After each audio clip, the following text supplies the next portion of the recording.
لوگوں کو شب برات کا حوالہ بھی نہیں مل رہا، حالانکہ ترمذی شریف میں حدیث موجود ہے، سیاہ ستہ کی روایت ہے ترمذی میں موجود ہے۔ پہلے کہتے ہیں سیاہ ستہ سے دکھاؤ، جب سیاہ ستہ سے مل گئی تو آپ اور کدھر جانا ہے؟ اور ابن ماجہ میں موجود ہے مولا علی کی روایت، اور ذرا ترتیب دیکھیے گا، یہ ترمذی کی حدیث ہے، امام ترمذی نے تو پورا باب باندھا ہے 15ویں شعبان پر۔ اب تمہاری مرضی ہے، اگر تم نئی بات کو سمجھنا چاہتے، میں نے پہلے بھی کہا تھا پھر کہتا ہوں، اگر ہمیں کوئی شخص کہتا ہے کہ شب برات کو اٹھ کے نفل نہ پڑھو، تو بھائی نفل ہم نے پڑھنے اللہ کی رضا کے لیے، ہمیں کسی بندے سے ڈگری لینے کی ضرورت نہیں،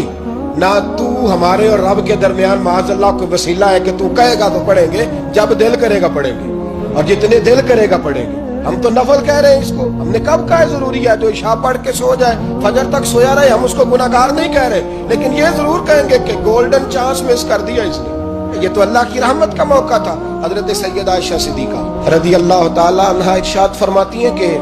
شعبان کی 15ویں رات تھی، یعنی شب برات کی رات، فرماتی ہیں شعبان کی 15ویں رات تھی، میں نے اچانک نظر ڈالی تو حضور میرے بستر میں تھے، پھر میری نظر پڑی تو حضور نہیں تھے، میرے دل میں گمان آیا، خیال آیا کہ شاید کسی اور زوجہ کی طرف حضور کا میلان تباہ ہو گیا ہو، وہاں تشریف لے گئے ہو۔ فرماتی میں اٹھی باہر گئی تو نبی کریم علیہ السلام جنت البقیع میں تھے، حضور دعائیں مانگ رہے تھے۔ فرماتے میں گیا تو حضور فرمانے لگے، ابو بکر کی بیٹی تو نے کیا گمان کیا کہ اللہ کا رسول تیری حق تلفی کرے گا؟ عرض کی حضور آپ مالک ہیں، کہیں اور جانا چاہے تو میری طرف سے پابندی نہیں۔ کہتی ہے وہاں کھڑے کھڑے میرے رسول کریم نے بیان فرمایا، یہ ترمذی کے لفظ ہیں،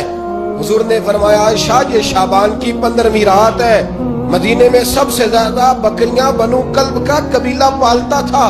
فرمایا آج کی رات بنو کلب کے قبیلے کی بکریوں کی تعداد کے مطابق اللہ میری امت کے لوگوں کی بخشی فرما دے گا۔ یہ وہ رات ہے۔ جناب عائشہ صدیقہ رضی اللہ تعالی عنہ نے بات رات کو سنی تنہائی میں نبی پاک سے، سویرے جناب عائشہ نے کل امت کو بتائی۔ اگر یہ بات اہمیت والی نہ ہوتی تو بی بی صاحب آگے روایت کرتی، یہ کتابوں میں آتی، یہ لوگوں کو